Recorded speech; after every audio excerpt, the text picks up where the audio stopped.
저희 세션 2를 진행해 주실 황정주 사회적 협동조합 문화숨 이사장님께 마이크를 전달하도록 하겠습니다. 시작해 주시죠. 예, 안녕하세요. 저는 사회적 협동조합 문화숨의 대표로 있는 황정주라고 합니다. 반갑습니다. 여러분, 우리 이 국제 컨퍼런스의 슬로건 중에 중요한 슬로건이 전환시대 지속가능한 마을 공동체입니다. 이 세션은 바로 우리들의 이야기를 해보는 시간이거든요. 그래서 이 전환시대에 우리는 어떤 전환 역량을 키워야 할 것인가 라고 하는 이야기들인데요.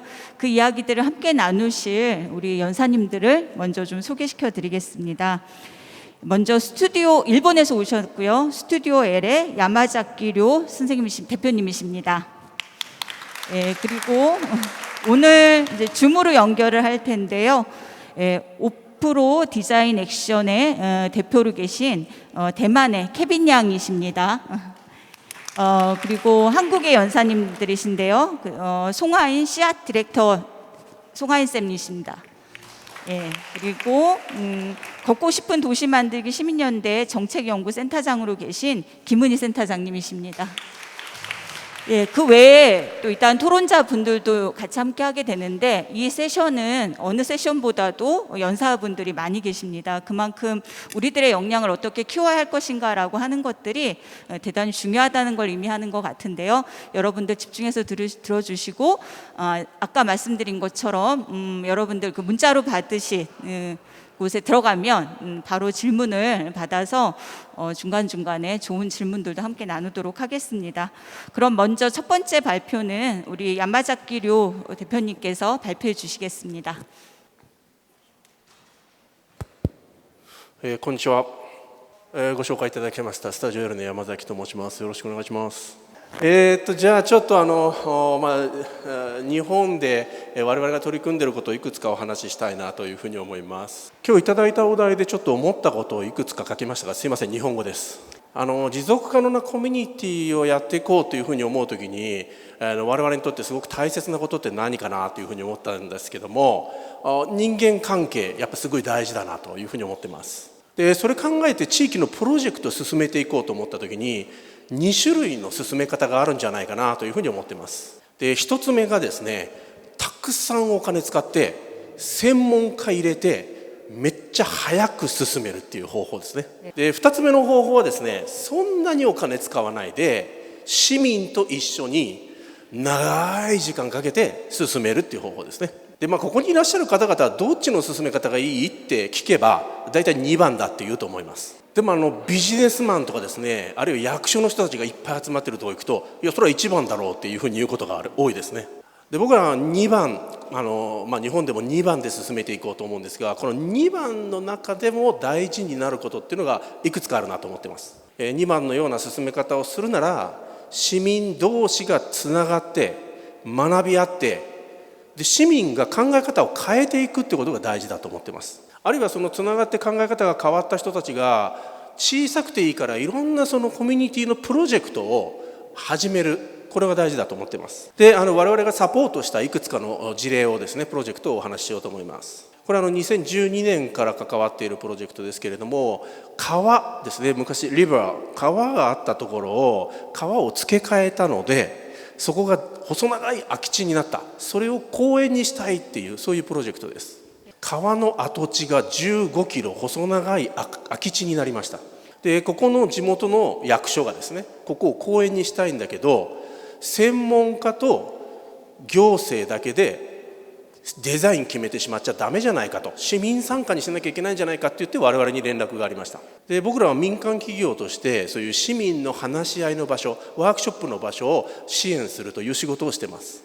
でその仕事のことをコミュニティデザインというふうに呼んでます。で、こういう仕事ですね、こういうワークショップなんかを何度も繰り返していきます。でこの講演のデザインの時もやっぱりみんなでですね話し合ってもらいました。コロナの前の写真です。なんか懐かしいですね。めちゃくちゃ密接してますね。で、みんなで話し合った結果をデザインに反映させ、どんな講演のデザインになればいいのかっていうのを決めていきます。でみんな意見言ってデザインに反映されたって、それだけだと僕らもちょっとつまんないなと思ってまして、言ったからにはやってくださいね、活動してくださいねっていうふうにお伝えしてます。これはまだ公演ができてないんですけれども、その公演の予定地で工事が始まる前にみんながやりたいって言ったことを実際やってみてくださいって練習してるところです。夜も練習します。で工事が始まるとですね、公園の中、公園のデザインが決まって工事が始まったらまだ練習するんですけど、敷地入れないんで街の中にある広場とか道路とか空き地とか使って練習を繰り返します。でそれで2年ぐらい練習した後、公園がオープンします。工事が完了しオープンして、人々がここへ来るということになります。これはオープニングの日なのでちょっと人が多すぎますが、普段はこんなにいないです。普段はこんな感じですね。で綺麗な公園ができましたねっていうことよりも、僕らが大事だと思うのはこういう活動する人たちがいるってことですね。普通の日本の公園行くとただ誰もいなくて遊んで帰るだけなんですけど、ここだとようこそって言って自分たちの公園のように案内してくれたり、いろんなプログラムをやってくれる市民の人たちがいる。でそこでつながることができるっていうのが特徴だと思います。ということで他のプロジェクトですけど、例えば子どもたちが集まることができる施設を作ってほしいって言われても、やっぱり住民参加で進めます。子どもたちと一緒に遊ぶプログラムを作ってくれる市民の団体の人たち100団体ぐらいの人たちに集まってもらってワークショップやり、で施設の在り方を考えます。で、そういう場所ができたら子どもたちも来てくれるし、そこに地域の大人の団体の方々が来て子どもたちと一緒にいろんなプログラムをやってくれます。こんな作り方をしてます。あとこれも今回はあれですね、他のプロジェクトですけど、障害のある方々とそれは障害ないというふうに言っている人たちとが、一緒になって街の中でいろんな活動をやっていく、そういうことをサポートすることもあります。これは何か施設を作るわけじゃなかったんですね。じゃなくて街の中に障害のある人ない人一緒にいろんな活動を生み出しましょうっていう、そんなプロジェクトでした。プロジェクトの途中ではマルシェやりましたけれども、このマルシェはですね、手話でないと買い物ができないというようなマルシェだったりします。そういうのも市民の人たちが考えて発想してやってくれるんですね。でやっぱり障害あるなし関係なく一緒に活動していると人として面白くなってくるんですね。身体障害のある方、精神障害のある方ではなくて、この人面白い人だな、目が見えないのに部屋がめっちゃ綺麗ってすごいなんでか気になるとか、そういうことがいろいろと気になってみんな交流し始めます。誰が今喋ってるのかわからないっていう人もいますので、メガホンを持って喋るようにすることもあります。あとはみんな目が見えないという状態で話し合った方がいいねっていう時はみんな目見えなくします。そんなことをやりながら一緒に活動していって、結果的にはですね、いろんな障害の特性を持った人たちが集まって会社を作るってことになりました。地域のいろんなその相談をあった時に、この会社の人たちだったらどんな方向からの相談にも応えることができるよと言って活動してます。2018年の1年にやったのがですね、結構大きなプロジェクトでした。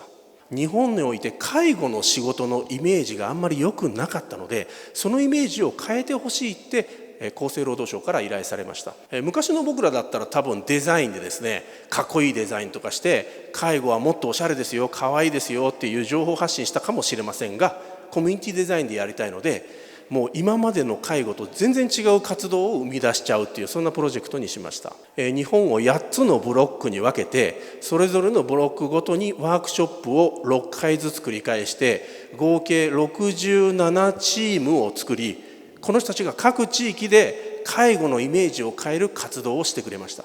で結局67チームが生まれて、その人たちが日本各地で介護のイメージを変えるような活動を今も続けてくれています。最後のスライドになるかな。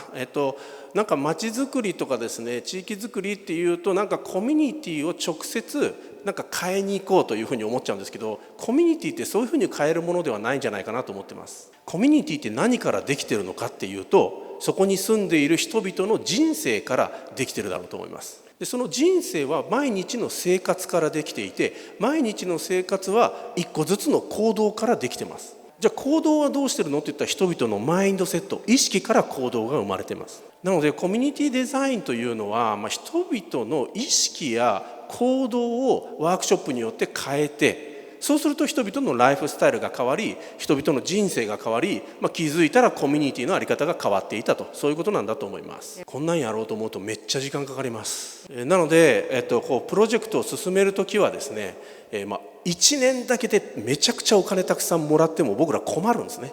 そうじゃなくて、小さいお金でいいから10年ぐらいやらせてくださいってお願いすることが多いです。だから役所の人たちはですね、議会とかと掛け合ってどれだけたくさんお金を手に入れるか、予算を手に入れるかと思うのもいいんですが、1年でできそうなものを10年やらせてくださいっていう交渉をしてくれると僕らとしてはすごく嬉しいなと思います。以上です。ありがとうございました。 이상으로 제 발표 마치도록 하겠습니다. 경청해 주셔서 대단히 감사합니다. 예, 커뮤니티 디자인이라고 하는 것이 사람과 사람을 연결하는 것이고 그 사람과 사람을 연결하는 것이 그 커뮤니티 프로젝트의 시작이자 모두다라고 말씀을 해주시면서 사례들을 좀 얘기해 주셨습니다. 다음은 저희가 줌으로 만나게 될 텐데요. 우리 대만의 오프로 디자인 액션 대표로 계신 케빈 양이십니다. 소셜 디자인 인재 재원 풀을 모아서 저희가 소셜 디자인 플랫폼을 구축하는 사업을 진행하고 계신데요. 우리 케빈 양 준비되셨나요? Hello everyone, good afternoon. 안녕하세요. Yeah, I'm willing to join you in person, but due to right now the Taiwan's policy, the quarantine, so when I back to, if I go to join the conference when I back to Taiwan, I have to going to enter a 7 days quarantine. So right now it's I use another way to share some of our experience and then to talking about how to build communities capacity or empower them. This is my family. I also a father with 3 sons, 3 kids. So that's why I cannot go to join you because I need to be with them, with my wife. So especially right now it's a summer vacation right now. So my background, I was studying music long time ago, and then I transferred my major to marketing and the finance. And then finally my PhD is focused on social design and then service design. So this is a very short video talking about my team, 5% Design Action. Vallum can purify hundreds of liters of water. 5 trees can produce 1,000 pounds of oxygen per year. Can you imagine what kind of change can be brought by giving 5% of our time? We are 5% Design Action. We see that society needs and want to help but feel trapped in our daily routines. All you need to invest is 5% of your time to make a difference in the world. 5% Design Action is a platform for social design. Through our experience, we help you find like-minded partners, the best tools and methods of collaboration, and the resources for realizing the idea. So together, we can make the world a better place. Over the long term, we are committed to resolving the issues facing our society, supporting teams who decide to join us, and connecting design communities in different cities so our knowledge and experience can benefit the entire world. We hope to be the force that shapes society and drives every initiative for change. Join us at 5% Design Action. Build a partnership that leads to change and bring happiness to the world with designs.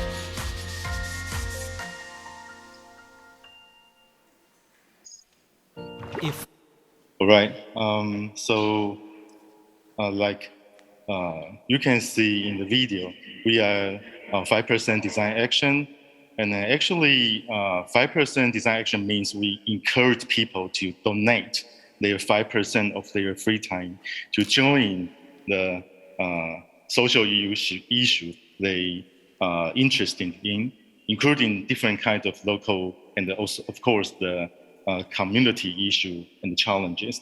So I so appreciate the first speaker say when you jump into the community, what kind of the options you may choose. You want to choose to bring experts to the community, but you will spend a lot of money, but maybe just have very short-term impact. Or you can co-design with the local citizens together to co-design, co-create together. Yeah, I prefer the number two as well, but I will share some technique from service design, especially from 5% design actions to I think that every tool or the methodology just want to enhance the efficient and the effectiveness. So when we do the 5% design action, so many kinds of social projects in Taiwan, we kind of use a platform to matchmaking different kinds of local professionals. So when you back to the community, some of them, they are experts from a certain area, but you just don't know. So what if we can distinguish which kind of social challenge, what kind of people, what kind of professionals, what kind of designers from local you may need. So you can gather them to join a social actions. So back to the 10 years ago, we start the 5% design action. Right now we finished over 300 different kinds of social design projects. I think the main reason is not we are the experts for everything. Instead, we kind of treat us like a producer and the researchers. So we will join the local community team together to study the context of the local community together, and then try to visualize them or toolize them, become the very good materials when they come to the co-creation process together. So in Taiwan, we did a lot of social design work or community design work. But I think the very important thing is who you're gonna work with, and then how to find out the right person, the right communities, the organization to become another team to take action. Because the first speakers, when you said when we find the the social network from the communities, sometimes we will find it is not necessarily a help, because there are a lot of social or community context in certain community. So when we want to move forward, when we back to the design, we want to solve the problem or create a new value. That is a very clear goal when we're talking about the community design. And then I think the second important thing is how do we empower them, and then they know the vision, the goal, and then they try to work together to go through the transformation process by themselves. Of course, we will help them. So I think this is a very crucial process when we use the service design method and then to help them. So when we're talking about the social design, back to our philosophy and then the belief, we believe we can lead them from the point A to point B. And then when we're talking about point B, you have to have a very clear problem-solving direction, and then try to empower them or create a stage they can join. So sometimes we will talking about a lot. We talk about the co-creation, the collaboration, but sometimes you just don't have the same point B or point to lead them to the new direction. So back to the service design methodology, we will use different kinds of design tools and then visualize them, and then to identify different stakeholders, and then try to treat them not just as citizens or the users, but as designers. So we will invite them to design the community they love together, they want to join together. So even the elderly people, the young generations, they can join the community as a designer, not just a citizen or the people just live there. So in after the COVID-19, we kind of have many ways to gather them online to offline together, and then sometimes you just want to design a together journey. So finally, I have a very short 2 videos for to present you.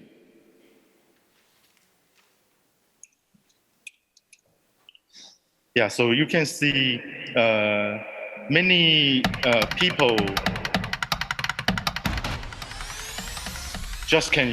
we can create many stage for them.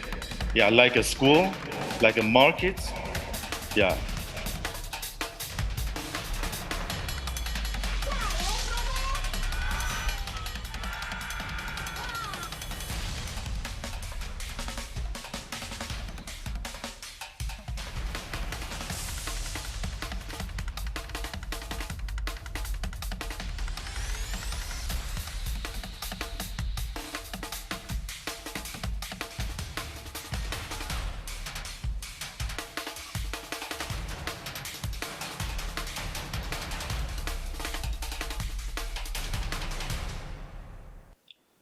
So finally, I want to say, right now we kind of have a systematic way to do the social design, and we use the different kinds of toolkits to help the different citizens and the local people to join the design process together. So finally, I just a conclusion for you guys, because I think when we're talking about the social or community design, before we're talking about the co-creation, we have to spend a lot of effort to create the opportunity to co-seeing and then the co-learning by the different local stakeholders together. So that is my presentation. So I wish that every community, you can take your own small action, but create big differences. Thank you very much. Thank you. 감사합니다. 지역사회 이슈가 생길 때 그 이슈의 해결을 위한 필요 역량들을 연결해주는 그런 소셜 디자인 활동들을 하고 계신 우리 케빈 양 대표님의 사례를 들었습니다. 지금부터는 한국 사례인데요. 먼저 우리 한국에서 리빙랩으로 좋은 사례들을 만들고 계시는 우리 송하진 시다 디렉터님을 모시고 이야기 좀 청해 듣도록 하겠습니다. 네, 안녕하세요. 저는 시다대서 일하고 있는 송하진이라고 합니다. 네, 반갑습니다. 네. 네, 저는 시다대서 사회혁신 활동에 대한 촉진자로서 이제 일하기도 하지만, 또 제가 사는 곳에 돌아가면 저도 이제 마을 활동을 하면서 지내고 있기 때문에 오늘 자리가 더 뜻깊은 것 같습니다. 저희가 한 3주 전부터 저희가 이제 저희 마을에서 이제 공동 식사라고 해서 일주일에 한 번씩 이제 식사를 하는데, 3주 전에 이제 다시 거의 2년 만에 이제 그 활동을 재개를 했어요. 그래서 그때도 이제 사람들이 모인 걸 보고서 너무 감격스러웠는데, 오늘 자리도 상당히 그런 자리로 뜻깊은 것 같습니다. 오늘은 제가 이제 마을의 문제를 해결하는 리빙랩, 그리고 리빙랩을 완성하는 마을의 역량이라는 제목으로 좀 이야기를 전해드리려고 하는데요. 보시는 내용이 제가 이제 리빙랩이라는 이름으로 참여했었던 사업들입니다. 제가 다양하게 엄청 많은 사례들을 가지고 있지는 않지만, 제가 이제 독특하게 이제 가지고 있는 것은 각각의 사업에서 제가 했었던 역할들이 좀 다양했었던 다양했었다라는 거, 그런 부분들이 좀 여러분들께 전해드릴 수 있는 그런 말들이 있을 것 같습니다. 그래서 첫 번째 사업은 이제 제가 사는 마을에서 어떻게 하면 고령자가 더 건강하게 나이 들 수 있는 마을이 될 수 있을까를 가지고서 행안부 사업으로 리빙랩을 이제 진행했었는데, 그때는 저 스스로가 이제 마을 공동체 구성원이면서 동시에 연구자로서 참여를 했었고요. 또 하나는 뭐 마을 안에서 어떻게 하면 돌봄에 이제 흔히 이제 타임뱅크라고 하는 그런 모델을 좀 운영을 할 수 있을까라는 부분에 있어서 이제 R&D 과제 연구원으로 참여하기도 하고요. 작년에는 청년들이 리빙랩 프로젝트를 이제 진행하는 데 있어서 교육이나 워크숍을 통해서 촉진자로 참여했었습니다. 그래서 때로는 이제 마을에 이제 주민이나 연구자나 혹은 교육을 하고 이제 촉진을 하는 사람으로서 이제 리빙랩 을 진행을 하면서 공동체 혹은 마을이 리빙랩과 만날 때 어떤 장점이 있었는지, 또 어떤 어려움들이 있었는지 말씀드릴 수 있을 것 같습니다. 리빙랩은 이제 흔히 살아있는 실험실이라고 이제 불리는데요.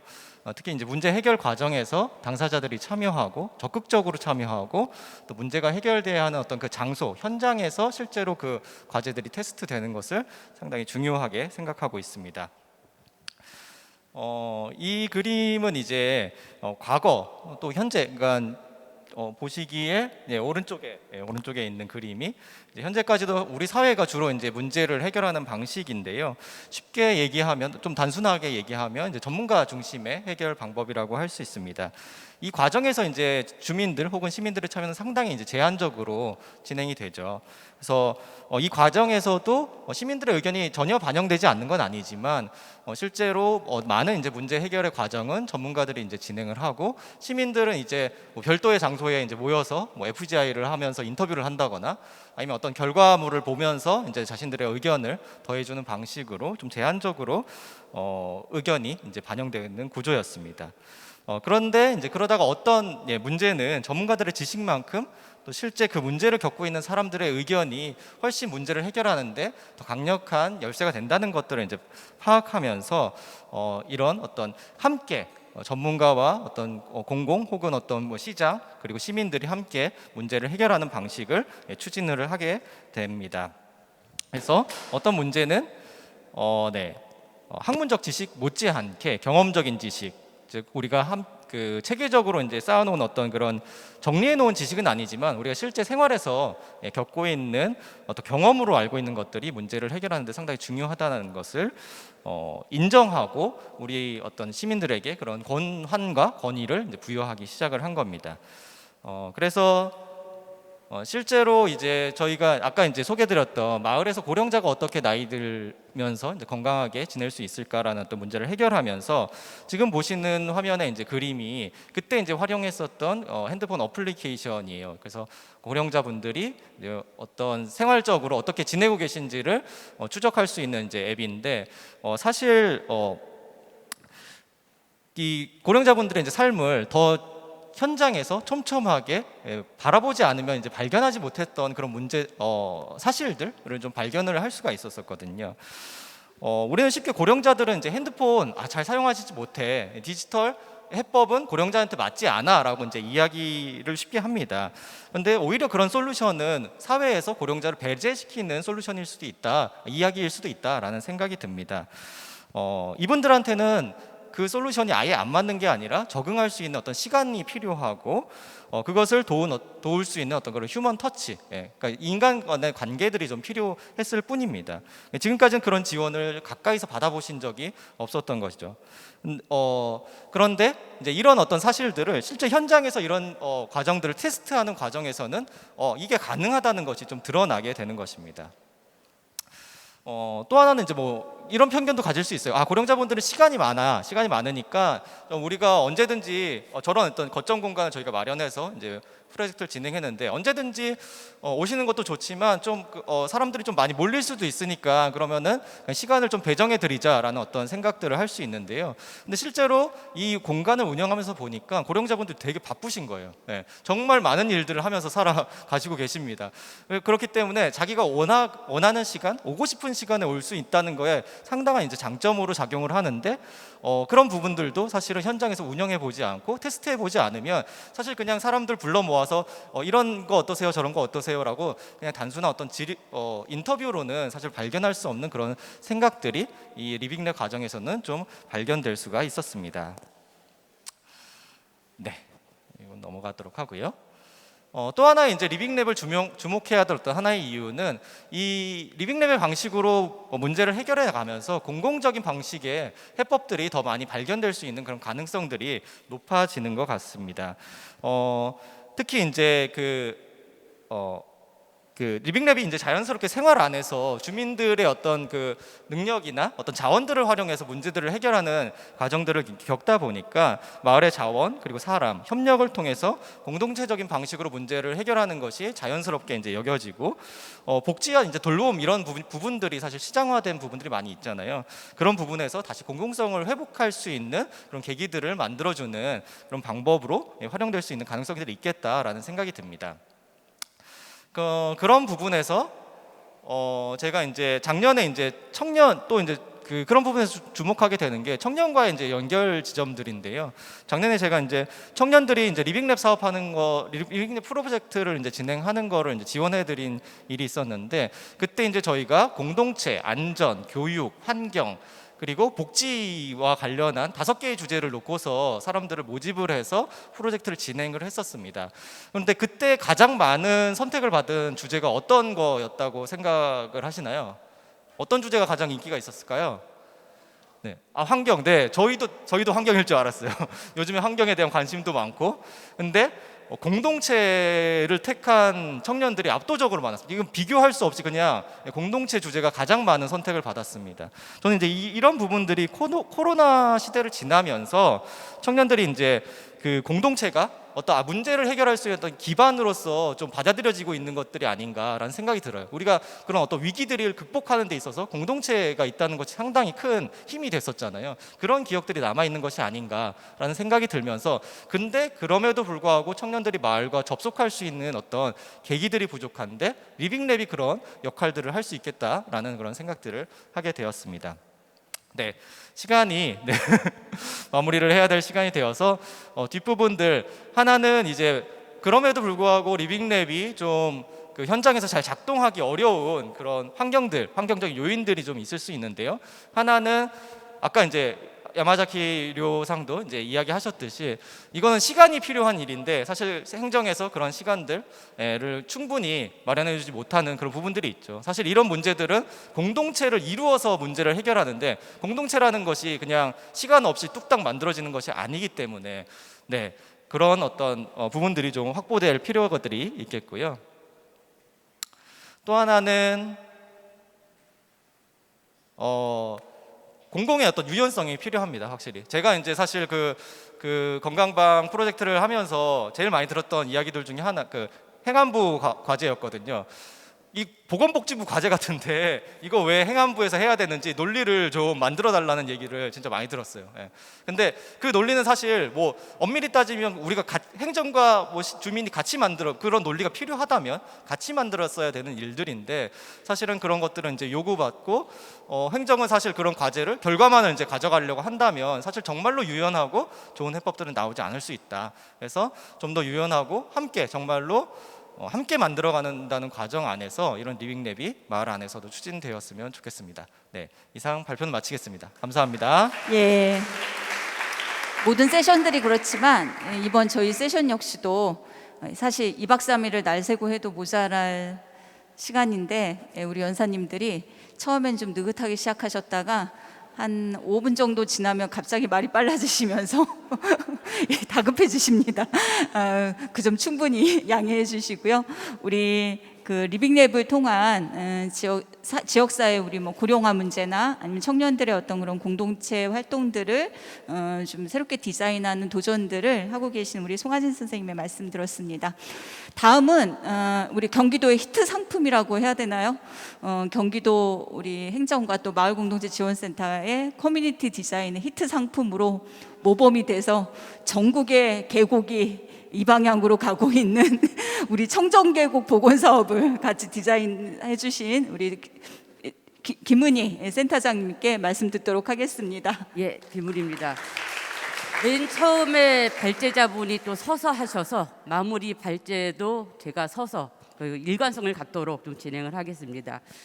주제가 전환시대인데 사실 제가 발표할 얘기 전환시대랑 어떤 연결이 있을까라는 고민을 좀 하게 된 건 맞습니다. 근데 좀 그런 생각이 듭니다. 지금까지 쭉 굉장히 좋은 말씀 많이 하셨는데 우리들이 주민들에 대한 거, 주민 역량, 주민 삶 얘기했는데 한편에 저는 왜 그렇게 주민을 못 살게 굴까라는 생각도 한편 하게 됩니다. 어쩌면은 우리 주민들은 자기 나름의 삶의 지혜를 갖고 있고 자기 생활 터전을 갖고 있는 가치를 가지고 있습니다. 근데 이것이 외화되지 못했던 이유들이 과연 어디에 있는가? 라는 질문들도 한번 해봐야 되지 않을까 생각도 한편 해봅니다. 경기도 히트 상품이긴 하지만 그 과정은 사실 여전히 진행형입니다. 아마 제가 지금 말씀드릴 내용들은 같이 고민했으면 좋겠는 질문을 한 3가지 정도를 이야기를 하려고 합니다. 이거를 그냥 간단하게 청정계곡을 보시라고 하는 겁니다. 청정계곡은 다른 데하고 다릅니다. 물놀이 하는 공간이고요. 뭐 여기 여러 있는데 이거는 나중에 여러분이 기회가 되시면 가서 보시면 됩니다.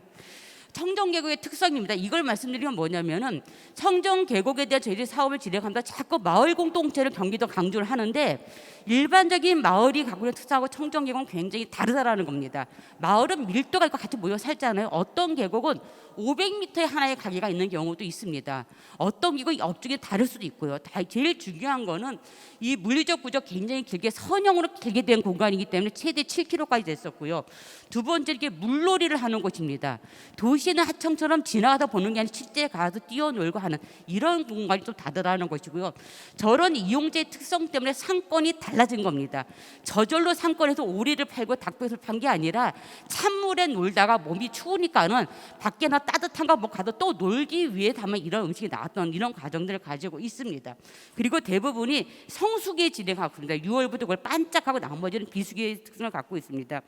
저희들이 하다 보기 가장 큰 게 뭐냐 이해관계의 특성입니다. 단순히 주민 내도 굉장히 여러 형태들이 있고요. 상업과 농업에 대한 차이도 있었고요.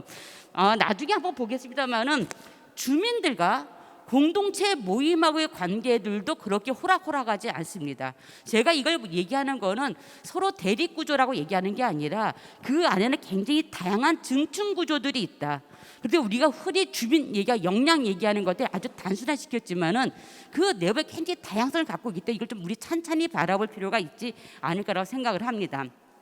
말씀하셨습니다. 경기도 청정계곡 보건사업 대부분이 다 상인들조차도 이 사업은 잘했다고 얘기합니다. 다만 방식과 과정을 좀 달리했으면 좋겠다는 말씀을 하셨는데 중요한 거는 청정계곡 복원의 핵심은 계곡의 청정성을 유지하기 위해서 상인들의 점유하는 거를 근절시키는 겁니다. 그래서 대부분 상인들의 점유 공간을 공유 공간으로 바꿔나갔던 이런 의미를 가지고 있습니다. 그리고 이제 나서 청정계곡 정비 이후에 굉장히 다양한 반발이 있었는데 그렇기 때문에 여기 다양한 지원 사업들이 들어갑니다. 생활 SOC 사업에서 뭐 데크를 만들기도 하고요. 상권 활성화 사업을 진행을 하기도 하고요.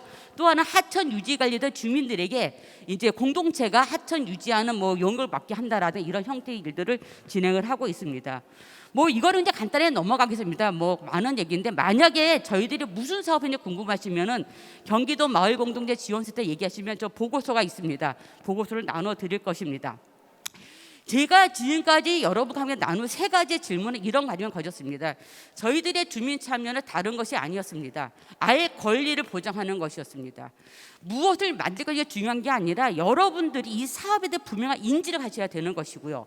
두 번째는 주민들이 갖고 있는 모든 요구들이 관련된 법이나 정책들과 어떤 영향을 갖고 있는지를 저희 샅샅이 다 얘기를 드린 겁니다. 예를 들어서 이겁니다. 화장실 하나만 갖고도 얼마나 많은 법들이 있는지 우리가 뭘 선택할 것이 같이 공유했던 과정이고요. 또 하나는 대부분의 주민이나 상인들은 본인들의 일탈 행위가 아주 작다고 생각하십니다. 그래서 우리는 그렇게 큰 위법 안 했다고 얘기하셨는데 그래서 찾았습니다. 얼마나 큰 일탈을 했는지, 얼마나 큰 점유를 했는지 자신을 객관화시키는 과정 굉장히 중요합니다. 우리들이 마을에서 주민교육을 하는 이유들이 동네 한 바퀴 돌고 우리만의 장담 찾는 것들이 아니라 나를 바라보고 내 이수를 바라보고 우리가 알고 있는 조건들이나 행위들이 어떤 정합성을 갖고 있는지 그래서 불합리한 부분을 우리가 어떻게 바꿀 거 이걸 찾아나가는 과정이라 보여집니다. 또 하나입니다. 마을의 주민들의 의견들을 좀 모아나가는 과정이었습니다. 주민들의 동질성은요, 한 동네 산다는 거에는 아무것도 없습니다. 하나로 일체시키지 말라는 겁니다. 다양하게 보자라는 거고요. 뭐 그런 여러 가지 형태를 가지고 질의했습니다. 이거는 쭉 나왔던 얘기들이 변화하지 같이 공유한 겁니다. 우리 설문 하나 봐가 끝나버렸는데 여러분의 의견들이 절대로 허투루 가지 않았다를 보여주기 위해서 1차, 2차, 3차를 정리했던 과정입니다. 자, 이제 청정계곡입니다. 이렇게 그냥 간단히 넘어가겠습니다. 저희 질문입니다. 첫 번째, 이렇게 아름다운 이 계곡이 가능했던 건 뭐냐면 상인들이 관리했기 때문입니다.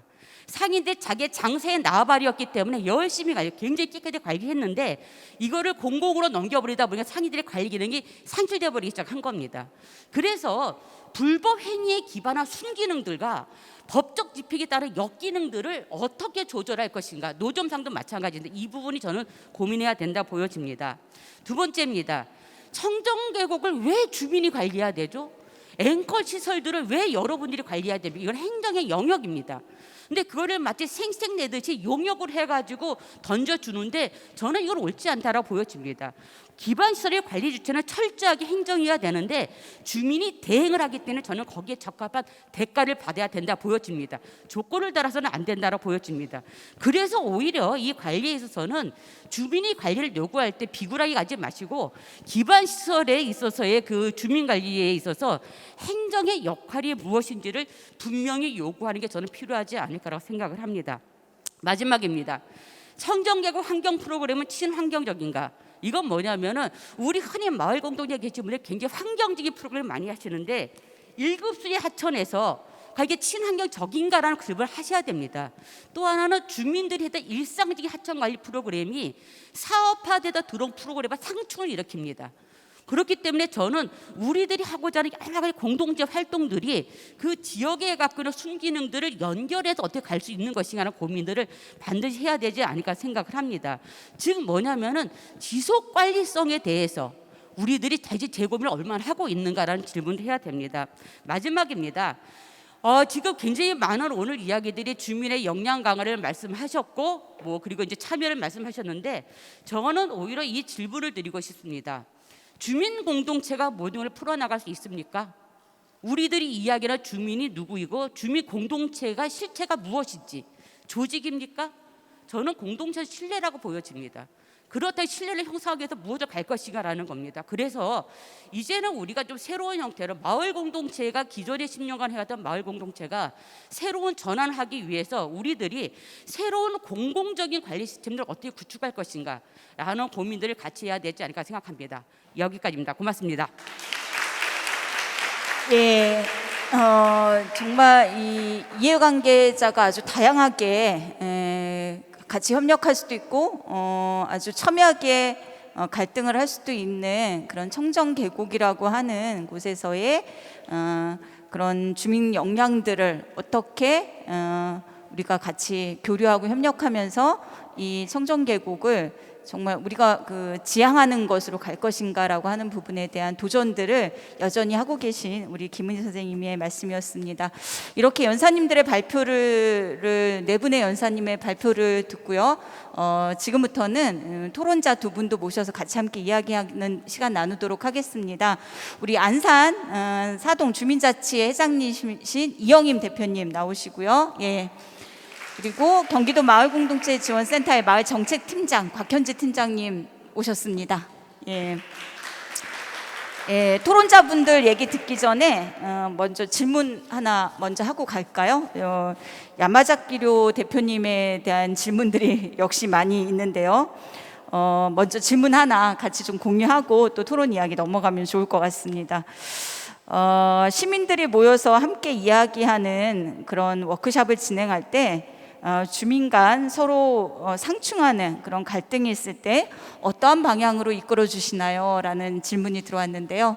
그 질문에 대한 좀 이렇게 좋은 말씀 해주시면 감사하겠습니다.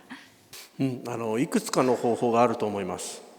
まずですね、なるべく意見を一つにまとめないでもいいですよねって最初にみんなと共有するようにしてます。この町をいい町にしたいと思っている、この川をきれいにしたいと思っているからこのワークショップに集まってるんですよねと、そのことはまず信じましょうよってみんなと話します。でそのためにやることはいろいろあっていいんだけど、あいつがやるやつはけしからんとかそういうことを言わなくていいよって、そういう話し合いをすることが多いです。であとはとはいえですね、なんか音楽をすごい演奏したいって言ってる人たちがいて、その近くでなんか静かにしたいって言ってる人たちが、いやうるさい困るとかそういう話もあります。そういう場合は場所を離れるか違う時間に活動するかで空間とか時間を調整しながら違う意見の人たちが同じ未来に向かって進んでいけるように調整することが多いですね。あともう一つがあるとすれば、やっぱり学ぶっていうことでしょうね。人々はあまり自分は勉強したくないけど人と意見が違うことは主張したいという場合も多いので、新しい情報をたくさん学べば意見が変わっていき、喧嘩しなくても済むというようなことになることもありますので、どうしても意見が一致しない場合は学びの時間を取るということもよくやります。 좋은 답변이 되셨나요? 예, 토론자 두 분 올라오셨는데 좀 긴장이 풀리셨을 거라 생각하고 토론자 두 분의 또 말씀도 듣겠습니다. 먼저 안산 사동의 우리 이영임 주민자치 회장님 큰 박수로 좀 청해 듣도록 하겠습니다. 네, 반갑습니다. 저 경기도 안산시 상록구의 사동에서 지금은 이제 주민자치위원장으로 활동하고 있습니다. 이영임이라고 합니다. 예, 이 자리에서 만나 뵙게 돼서 영광입니다.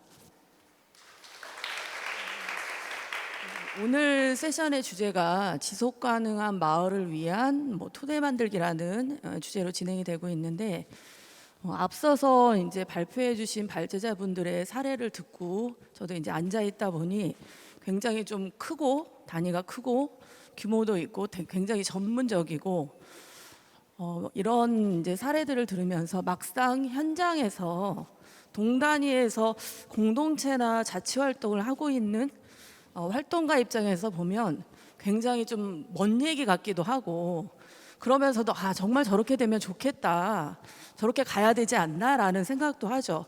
근데 이제 그런 고민을 처음에 시작할 때부터 하면서 이렇게 10년 이상 활동을 해왔던 거는 아니었지만, 지금 현재도 이제 10년 이상 활동을 하고 있다 보니 그때그때 부딪히는 어떻게 계속 이 활동을 할 건가에 대한 고민은 시작할 때나 지금이나 이 내용이 좀 다를 수 있지만 근본적으로는 다 똑같다라는 생각이 좀 들었어요.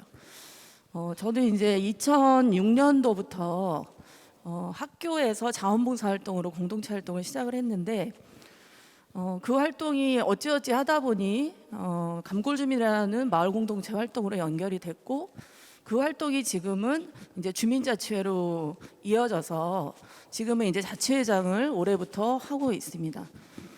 근데 처음 시작할 때 10년 이상 공동체를 할 것이다라는 생각을 사실 하지 않았었고, 공동체 활동이라고 생각을 하고 마을 활동을 시작한 것도 사실 아니었습니다. 다만 학교에서는 학교의 아이들의 교육에 어떤 도움들을 학부모들이 줄 수 있을까, 이게 시작이었고, 아이들이 커서 학교를 졸업하고 청소년이 됐을 때는 지역사회에서 청소년들을 어떻게 같이 잘 키워볼까, 이 고민이었고, 그걸 하다 보니 공간도 필요하고 협동조합도 필요하고 사업도 해야 될 것 같고, 그래서 거점 공간을 만들기 시작을 하고, 그 활동이 또 자연스럽게 주민자치회와 주민자치위원회죠, 그 당시에는 연결이 되면서 마을 공동체가 지향하고 하고 싶은 이 사업들을 공동체 구성원들이 합의하는 내용으로 진행하는 게 아니라 지역 주민들이 지역에서 필요하다라고 하는 사업들로 함께 공유하고 수기해서 결정을 내리고 그 활동으로 활동을 해야 되는 게 아닌가라는 의문이 들기 시작을 했었고, 그러면서 이제 그러면 마을 공동체, 감골주민회라고 하는 마을 공동체뿐만 아니라 지역 사회에 다양한 활동들을 하고 있는, 우리가 흔히 관변단체라고도 얘기하는 그런 조직조차도 지역사회에서 분명히 공동체적인 뭔가를 하고 있다. 이 힘들을 좀 한꺼번에 묶어서 우리가 서로 합의하고 공유하는 내용으로 공동체 활동을 해야 되지 않을까라는 고민을 2015년, 16년, 17년 이렇게 했던 것 같습니다. 그걸 하다 보니 다양한 공동체들이 모여서 뭔가를 하다 보니 힘은 생길 수 있지만 갈등이 굉장히 많이 생기고, 그러다 보니 이 문제를 어떻게 좀 합리적으로, 이성적으로, 협동적으로 좀 풀어갈 수 있을까, 이런 고민을 했었고, 그게 이제 주민협의회라고 하는 공동체 협의기구를 만들고 자연스럽게 안산시의 주민자치 정책의 흐름에 맞춰서 그렇게 주민협의회를 만들어서 4년 동안 했던 지역사회 활동들이 올해 주민자치회로 연결이 되면서, 올해 사실 안산시 같은 경우는 25개 동이 주민자치를 전환되고 나서 굉장히 좀 혼란스럽고, 아까도 뭐 자치 역량 이야기 이전 세션에서 많이 나왔지만, 자치를 할 수 있을까, 우리가 정말 우리에게 권한과 역할이 주어지면 우리가 할 수 있을까? 라고 했던 두려움이라던가 이런 부분들을 협의회를 통해서 4년 동안 실험을 하고, 올해는 어떻게 보면 여기 구성된 주민들을 조금 더 지역사 안에서 공적인 활동으로 다른 다양한 생각을 가진 주민들과 협력을 통해서 지역사회의 어떤 문제들을 해결해가는 그런 것들을 좀 주민자치위원들이 스스로 학습하고 활동들을 좀 더 공적으로 확장해가는 이러한 활동들을 지금 하고 있습니다. 그래서 지속 가능하다라는 말은 주체의 역량도 굉장히 이 활동 속에서 성장을 해야 되고, 주체의 역량이라는 게 다양한 사업들을 해내는 것이 아니라 그 사업 안에서 결국은 주체가 변화되고 발전하는 과정이 있고, 그 변화와 발전들이 지역사회 여러 주민들을 함께 네트워크로 묶어내고 공동의 합의를 이끌어낼 수 있는 힘으로 성장하는 것, 이것이 좀 지역사회 공동체 활동의 지속 가능성을 가져가는 큰 힘이 아닐까, 이런 생각을 합니다. 이상입니다. 예, 처음에 마을 북카페로 시작을 했다가 주민들이 다양한 요구들이 있어서 뭐 목공방부터 또 다양한 공동부어, 또 그런 주민 조직도 강골주민회에서 또 주민자치회까지 이렇게 성장하고 있는 우리 안산 사동의 이영민 주민자치회장님의 말씀을 좀 들어봤습니다. 그런 데서의 어떤 주민들이 단지 사업에 매몰되는 것이 아니라 사업하는 과정에서 주민들이 성장할 수 있도록 하는 그런 다양한 교육들, 이런 것들이 전환 역량들을 키우는 데 중요한 요소가 아닌가, 이런 말씀들을 좀 해주신 것 같습니다. 마지막 토론자로 우리 그 마을센터의 곽현지 팀장님의 말씀도 좀 들어보도록 하겠습니다. 네, 방금 소개받은 경기도 마을공동체지원센터 마을정책팀 곽현지고요. 저희가 이제 이 세션을 사실 이제 기획을 한 이유는, 정말 이제 마을에서의 여러 가지 방법론, 새로운 시도들, 교육 프로그램들, 사업들이 들어왔을 때 이런 사람들이 모이거든요. 주민들이 모이고, 저 같은 행정 중간 지원 조직 사람이 모이고, 전문가 기획자들이 모여서 저희가 굉장히 여러 가지 활동들을 합니다. 근데 정말 물어보고 싶었던 건 그런 거였어요. 그래서 우리가 전학 역량, 마을의 역량이 키워나가고 있는가에 대한 질문을 사실 좀 나눠보고 싶어서 이 세션을 좀 기획을 했던 거고, 어떤 이런 훌륭한 방법론들, 사례들이 뭐 그 자체를 저희가 평가할 수는 없다고 생각을 하고요. 그리고 실제적으로 한국은 이런 방법론이나 어떤 이런 그 모델이라고 해야 되나요? 그런 것들이 굉장히 빠르게 도입되는 사회 중에 하나입니다. 그러니까 그 청정계곡도 사실 커뮤니티 디자인을 실험을 해본 거였고요. 강골 주민회에서는 겸손하게 말씀하셨지만 그것보다 더 이상의 여러 가지 활동들을 하고 계세요. 근데 이제 결국은 이제 그래서 우리가 지금 원하는 방향을 가고 있는가, 우리 역량을 어떻게 확인하고, 또 아까 이제 김은희 센터장님도 말씀하셨지만 어떤 방법론 자체를 사업으로서 실행하는 데 있어서 나타나는 어떤 갈등들, 아까 송하진 디렉터가 얘기하셨지만 베토벤 교향곡을 5분 안에 틀어내야 되는, 그리고 평가까지 하고 또 새로운 어떤 다른 변주된 교향곡까지 나오게 해야 되는, 사실 그런 한국적인 현실이 있는 거죠. 그래서 이제 그런 것들에 대해서 함께 좀 논의해보고자 하는 차원으로 이 세션 좀 기획을 했던 거였고요. 그런 측면에서 저희가 뭐 반성 아닌 반성, 아니면 또 현실 아닌 중간 지원 조직으로서 생각을 하면, 그러니까 저 중간 지원 조직은 뭐 이런 세 가지 측면에서 역할을 좀 해야 된다고 보는데요. 하나는 이런 새로운 방법론이나 혁신적인 시도, 어떤 모델을 도입하고 인큐베이팅하고 알려주는 역할을 좀 해야 된다고 보고요.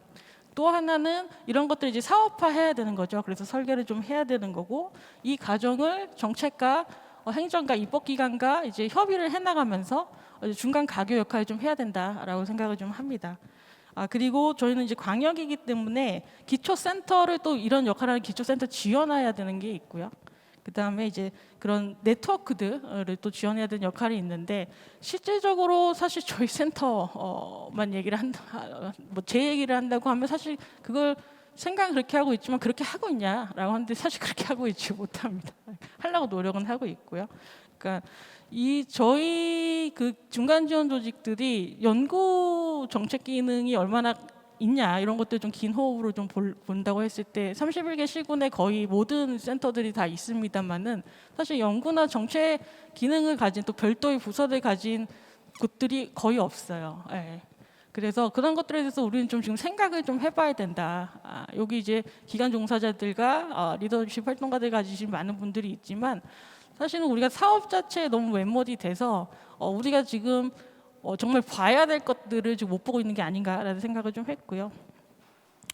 그리고 또 기초센터와 강역이 여러 가지 모여서 여러 사업 논의를 많이 합니다만은 정말 사람을 키워내고 는 관점에서 이런 것들을 지금 우리가 만들어내고 협력하고 있는 논의하고 있냐라는 그런 시도들이 있었느냐 했을 때 사실 그것도 좀 미약했던 점이 있었다라고 생각이 좀 됩니다. 그래서 저희가 근데 이제 안 되는 게 아니라 지금 안 했던 것이라고 생각을 하고요. 앞으로는 여기 모인 이 자리에 계신 여러 관계자들과 함께 장기적인 관점에서 뭐 이런 것들을 계속 해결해 나가면서 앞으로 좀 전진했으면 좋겠다라는 말씀 좀 드립니다. 예. 예. 우리 그 마을의 전환 역량을 키우기 위해서 강화하기 위해서 중간 지원 조직이 어떤 역할을 해야 할 것인가 아주 되게 중요한 화두들을 던지신 것 같고 거기에 이제 팀장님이 새로운 방법론을 좀 도입해서 인큐베이팅 하는 거 또 그걸 사업화하고 사업화한 것들을 가지고 정책화하는 그런 과정들을 좀 이렇게 광역 단위 또 기초 시군 단위에서 적극적으로 해야 된다라고 하는 말씀을 해주신 것 같습니다.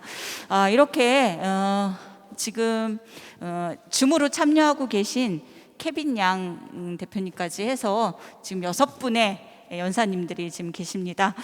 지금부터는 좀 같이 함께 자유롭게 이야기하는 시간을 좀 가지려고 하는데요. 여러분들이 질문을 좀 이렇게 보내주신 SNS를 통해서 질문을 보내주신 것들이 좀 있습니다. 그런 것들 중심으로 좀 이야기를 나누고요. 그러고 또 시간이 남으면 플로어에서도 한두 분 정도 질문을 받아서 같이 함께 좀 뭔가 이 장이 좀 교류의 장이 될 수 있도록 한번 해보겠습니다. 먼저 케빈 양 대표님께 드리는 질문인데요. 두 가지 질문인데 두 가지 질문을 요점을 잘 정리해서 말씀해 주시면 감사하겠습니다. 먼저 오프로 디자인 액션이 성공할 수 있는 요인은 뭐라고 생각하십니까? 사람들의 참여를 독려시키는 방법 중에 하나를 이렇게 소개시켜 주셨으면 좋겠습니다라고 하는 질문 하나랑요. 그리고 커뮤니티 디자인, 소셜 디자인 활동을 정말 오랫동안 조직 활동을 오랫동안 유지하고 계신데 유지 운영하고 있는 뭐랄까 좋은 방도는 무엇입니까? 뭐 정부 프로젝트 지원을 받는 것인지 자립적 경제 구조가 있는 것인지 궁금하다는 질문이거든요. 그래서 하나는 그 단체에 대한 단체가 어떻게 유지 운영되는지에 대한 질문과 또 하나가 아까 말씀드렸던 그런 방법론에 대한 질문입니다. 케빈 양 대표님 줌으로 연결해서 답변 들어보도록 하겠습니다. I think these are two very important question for us. The first of all, I think so many speakers talking about the learning process or the learning journey for the local community. I think for 5% design action, we kind of encouraged the people to create their first successful or very good experience when they try to become a designer into the community, not just rely on like the experts to lead them to the direction. So I think this a very time spending and then you have to have the patience and then also have the technique, which we use the all the service design and transformation process to help them. So especially when we enter a local community, we kind of spend a lot of time to do the research, especially co-work with the local social workers or local NPO or NGOs together. So to make sure we not just create another new direction for them. So I think we back to the secret from 5% design action. We mentioned when we talk about the co-creation before, we have to create the opportunity to co-seeing all the evidence, all the needs together. And then we have to use the facilitate skills to help them to speak up and then share, love to share with each other. And then we try to visualize them. So they kind of build their blueprint for their local community. I think that is a secret. And then I think right now, so many business companies, they very focused their CSR, ESG projects, and then also the government, the public sectors, they willing to spend a lot of effort or resource to co-work to many multidisciplinary teams together to try to recreate the new valuable actions for the local community. So yeah, we do have our business, and then we kind of use this matchmaking methodology, and then try to use the design professions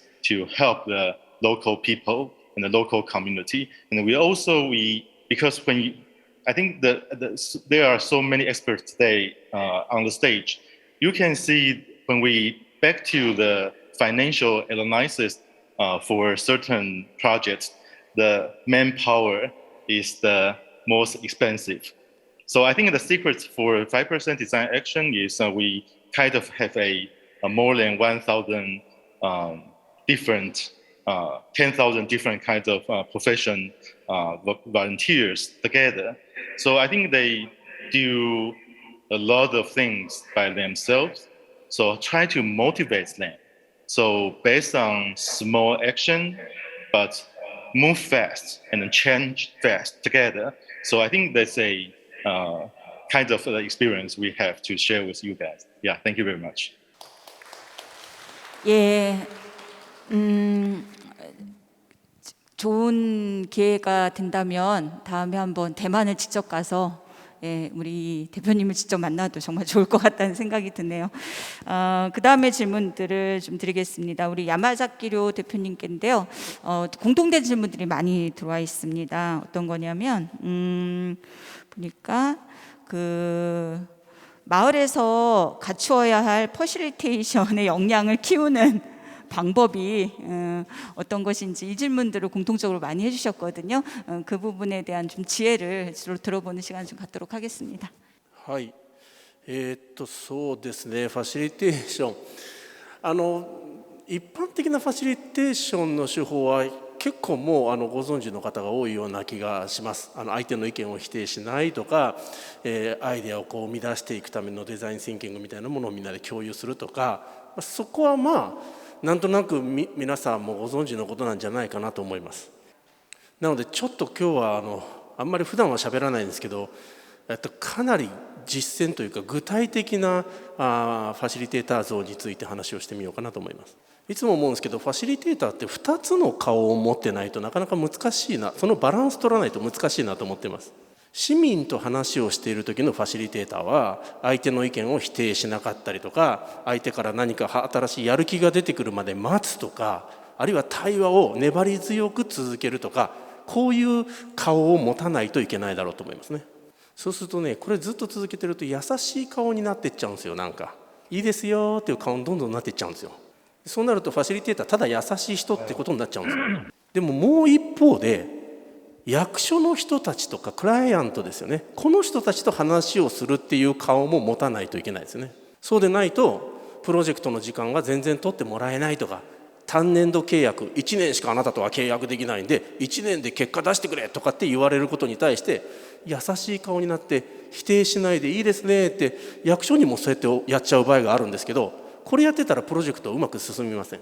だから役所の人と喋るときにはかなり専門的な話しなきゃいけないし、役所の仕組みも知っとかなきゃいけないし、誰と調整すれば10年間プロジェクト一緒にやり続けられるようになるのか、こんなことは日本でほとんどできないんですが、それを実現するための専門の顔にならなきゃいけないなと思っています。なのでファシリテーターは専門家に対してきっちり専門的な顔を見せて、市民に対しては市民のファシリテーターの顔を見せると、ここを間違えないようにちゃんと切り替えられるということが大切かなと思っています。なのでスピーカーの皆さんおっしゃっていた、専門家が街に出てきて街の課題を代わりに解決して帰っていく、これ全然意味ない、それは全く同感なんですが、じゃあファシリテーターは専門家じゃなくていいのっていうと、実は専門的なこともできた方がいいなと思っています。この2つの顔を上げていくというのがファシリテーターのケイパビリティ、力量を高めていくということなんだと思います。以上です。 쉬운 듯 어렵고 어려운 듯 쉬울 것 같은, 마을, 우리 여러분들 다 우리 마을 활동가 리더로서 퍼실리테이터로서 활동하시는 분들이 많이 계실 텐데, 주민 여러분들 만날 때는 웃으시면서 좋아요, 잘했어요, 아우 최고예요 이런 말씀을 해주시고, 행정이나 이런 지자체 뭐 이런 여러 그런 전문가 그룹 만날 때는 그 전문가의 전문성을 우리가 압도할 수 있는 우리 실력들을 가지고 만나야 한다. 그래서 두 가지 얼굴을 가져야 한다라는 말씀을 하시면서 그것이 우리에게 필요한 전환 역량이다 얘기하시는 것 같습니다. 다음 질문은 또 우리 김은희 쌤에게 보내는 질문인데요. 이거 되게 어려운 답이라고 생각하실 것 같은데 그래도 질문 드리겠습니다. 주민의 권한 없이 과도한 의무만이 주어지는 것 같은데, 주민 지원 방식, 위탁 방식을 넘어서는 새로운 공공 방식이 필요하다고 말씀하셨는데, 새로운 공공 방식의 예를 들어 주십시오. 예, 그 질문입니다. 어느 분이 질문하셨는지 모르겠습니다만은 이따 끝나고 따로 뵀으면 좋겠습니다. 우선은 이제 그 얘기를 하기 전에 좀 이 얘기를 먼저 하고 싶습니다. 그러니까 새로운 공공 방식을 갖기 위해서 우리가 준비해야 될 게, 왜 자꾸 주민들하고 힘들어하시는데, 첫 번째 문제는 저는 주민들이 하고 싶은 것과 우리가 하고 싶은 것에 대한 간극이 있다고 보여집니다. 두 번째는 주민이 듣고 싶어하는 것과 우리가 말하고 싶어하는 것에 간극이 있습니다. 이 간극을 좁혀 나가기 위해서 우리가 주민을 만나는 거라 보여지고요. 그렇기 때문에 저는 적어도 그 지역에서 뭔가를 하려고 하시는 분이라면은 주민들이 필요로 하는 정보가 무엇인지를 좀 예측해서 좀 준비할 수 있는 사람들이라고 저는 생각을 하기 때문에 그런 과정이 좀 필요하다 보여지는 거고요. 지금 뭐 새로운 공공 방식이라고 했는데, 저는 새롭기보다는 우리들이 예전에 했던 방식을 대갖고 와야 될 거라 보여집니다. 뭐 강수연이라는 배우가 그런 얘기했죠. 우리가 돈이 없지 가오가 없냐 그러지 않았습니까? 물론 저는 그 90년대부터 이 운동을 했기 때문에 맨주먹 붉은 피로 하긴 했습니다만은 지금 피 안 흘리거든요. 저는 새롭다라는 게 아니라 서로가 갖고 있는 권한과 책임을 분명히 하는 거라 보여집니다. 우리들이 때로는 행정의 역할을 대행을 하고 있다라면 행정이 그만한 대가를 지불하게끔 강요해야 되는 것이고요. 아까 이제 행정의 시간이 자꾸 맞추는 걸 우리가 쫓기나고 얘기하는데, 저는 그렇지 않다 보여집니다. 우리들 스스로도 시간 계획을 수립하고 있지 않다 보여집니다. 그러니까 시간이 많다고 주민 영역이 강화되는 건 아니거든요. 그리고 그 사업이 굉장히 행정에서의 부당하면 저는 반납하는 배포도 있어야 된다 보여집니다. 새로운 공공적 방식은 새롭게 만들어지는 것들이 아니라 기존의 부당함들을 정확히 지적을 하고 그 부당함들을 개선을 요구하는 것에서 저는 시작한다 보여지고요. 그건 바로 여기 계신 여러분들과 제가 함께 만들어 나가는 것이지 않을까 보여지고, 앞으로 저는 지금 굉장히 많은 사례다 그런 시도들이 있다고 보여집니다. 이제 우리들의 사례들이 뭔가의 부당하고 불합리한 것들, 특히 그 시스템에 대한 부분들을 어떻게 바꿔 나가려 했었는지라는 것들이 좀 공유되는 자리가 있다면 훨씬 더 좋은 방식이 만들어지지 않을까 생각합니다. 이상입니다. 예. 새롭다라고 하는 것이 뭐 하늘에서 뭔가 뚝 떨어진 정말 새로운 것이 아니라 그동안에 불합리하고 부당하고 뭔가 이렇게 좀 잘못되었다고 생각했던 거를 다시 바로잡는 거, 거기서부터 좀 새로운 공부 방식은 나오는 것이다라는 말씀을 해주셨고요. 마지막 여기 우리 연사님들께 드리는 마지막 질문으로 우리 송하진 선생님께 질문입니다. 여러 질문이 있었는데 제가 좀 그걸 통합해서 말씀드리겠습니다. 우리나라 리빙랩은 처음 행정에 의해서 시작됐고 현재는 이제 지자체를 중심으로 많이 이루어지고 있는 것 같은데 이것이 지속 가능한 방향이라고 보시는지, 또 아니라면 어떤 형태로 좀 리빙랩이 지속될 수 있는지에 대한 질문이거든요. 우리 짧게 죄송하지만 답변해 주시면 감사하겠습니다. 네, 짧게 하겠습니다. 예. 뭐 적확한 지적이시라고 생각을 하고요. 지금 뭐 우리나라 리빙랩이 크게 이제 둘로 그냥 나눠져 있는 것 같아요. 하나는 정말 연구하시는 쪽에서 하는 R&D 쪽 리빙랩과, 그리고 뭐 1,000만 원, 500만 원 이런 어떤 수준에서 이제 진행되는 뭐 마을이나 공동체에서 진행되는 행정 주도의 이제 리빙랩, 이렇게 이제 나눠져 있는데, 이렇게 나눠져 있는 구도 자체가 지금 어떻게 보면은 서로 만나지 못하고 이게 절뚝거리면서 가는 어떤 그런 모습들을 보여주고 있다고 생각하고, 그렇기 때문에 그것이 해소가 되어야 지속 가능한 방법론으로 정착할 수 있다라고 생각을 하고요. 그런 면에서 뭐 행정과 뭐 그런 어떤 뭐 행정 주도냐, 뭐 누구 주도냐 이런 거보다는 정말로 이 리빙랩이라는 장이 서로가 만날 수 있는 장으로서 만들어질 수 있는 서로의 역량을 가야 한다고 이제 생각을 합니다. 지금 우리는 이제 마을의 역량, 주민의 역량만 이야기하고 있지만, 사실 이 자리에 그런 연구자들이 와서 연구자들이 시민하고 만나서 무언가를 하려면 어떤 역량이 필요한지 그분들도 사실 그 역량을 길러야 하고, 행정도 그 역량을 길러야 하는데, 지금은 사실 마을과 주민 혹은 뭐 지금 하려는 그런 사람들에게만 그런 이야기를 해서는 사실 이 어떤 기울어진 모습들이 회복되기가 쉽지 않다라는 생각이 드는 것 같습니다. 예, 감사합니다. 저희 세션 2를 좀 마무리해야 될 것 같은데요. 다음 또 세션 3에서도 다양한 이야기들이 전해질 것 같아서 이번 시간 좀 아쉽겠지만, 마지막으로 여기 나와 계신 모든 연사님들께 이번엔 15초씩의 시간을 드리고 한마디씩 하시고 이번 세션 2를 정리하고자 합니다. 어디 저 끝에서부터 시작을 하는 게 어떨까요? 예, 박현지 팀장님부터 말씀해 주시죠. 네. 그래서 오늘 이 전환 역량을 키우는 여러 가지 세계의 사례와 방법론, 그다음에 우리 마을 사례들을 들었는데요. 제가 볼 때는 이제 내가 어떤 삶을 살 것인가를 실험하고 성취해 나가는 경험을 만들어내는 것, 그런 것 자체가 역량을 키우는 방법을 생각을 했습니다. 그래서 저희 중간 지원 조직에서도 보조금 사업의 한계만 토로할 것이 아니라 이런 것들을 키워내는 근본적인 역량을 강화할 수 있는 그런 조건, 그런 목적을 향해서 우리가 어떻게 뭐라고 해야 되나요? 그러니까 같이 모여서 연구를 좀 해나가고, 사업만 진행할 게 아니라 사업들을 비교평가하는 서로의 하는 모임 같은 것도 만들어 나가면서 아까 이제 송하진 선생님이 얘기했듯이 그런 서로의 가교 역할을 하는 그런 거에 조금 더 충실해야겠다라는 생각을 해봤습니다. 감사합니다.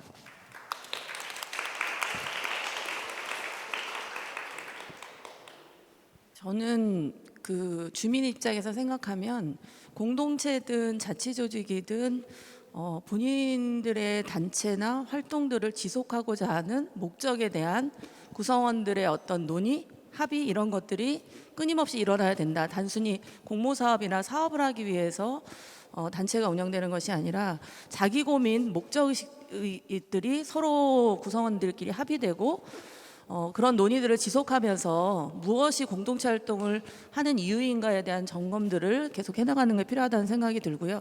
또 하나는 속해 있는 자기 공동체 이외의 지역사회를 좀 더 폭넓게 보는 시야들이 필요하다.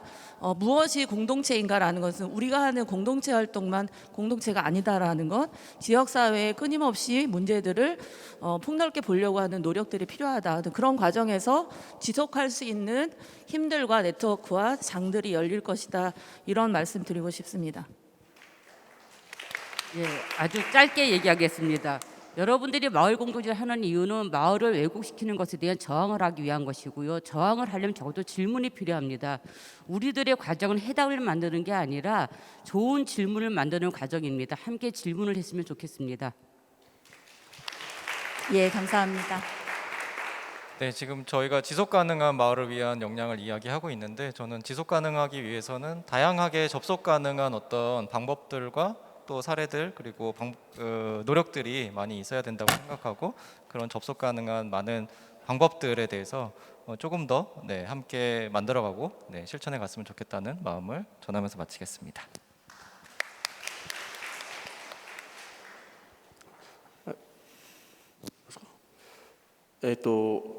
持続可能なまちづくりっていうことについていろんな国の人たちが今同じぐらいのところで悩んでんだなということがよく分かって勇気づけられました。台湾のケビンさんとはお会いができなかったけれども、ぜひまたケビン・ヤンさんのところに行って具体的に活動を見せてもらいたい、すごく興味を持ちましたので、引き続き皆さんとコミュニケーション取れればなというふうに思います。ありがとうございました。 그리고 우리 대만에 계신 우리 케민 양 대표님도 한 말씀 해주시죠. Yeah. Thank you so much. Yeah, I think the most important thing is take action and then use the new way. Especially right now, we are in the digital era today. So I just encourage the local and my team as well to use the new way to connect to each other, and then use the new way to make that everyone can share their idea and then try to visualize them. And then when you visualize them, I think not everyone can be a good speakers, but can be a good action doers. So I think that's very important to right now. So the same sentence, small action, big differences. Thank you very much. 예, 감사합니다. 우리가 이 전환 시대에 무엇을 할 것인가라는 부분에서 어제, 오늘 그리고 월요일 날부터 해서 이번 경기 마을 주간 내내 우리 스스로가 우리 미래를 상상해 보자. 그리고 용기를 내서 인내심 있고 끈기 있게 행동하고 추진하자. 그것이 우리 역량을 키우는 것이다라는 얘기로 이렇게 많이 종결되는 것 같은데요. 오늘 이 세션이 부디 우리들의 역량을 다시 한번 업하는 데서 좋은 영감이 되었으면 좋겠습니다. 이것으로 세션 2 마무리하겠습니다. 여러분들 너무 수고하셨습니다. 감사합니다. 네, 감사합니다.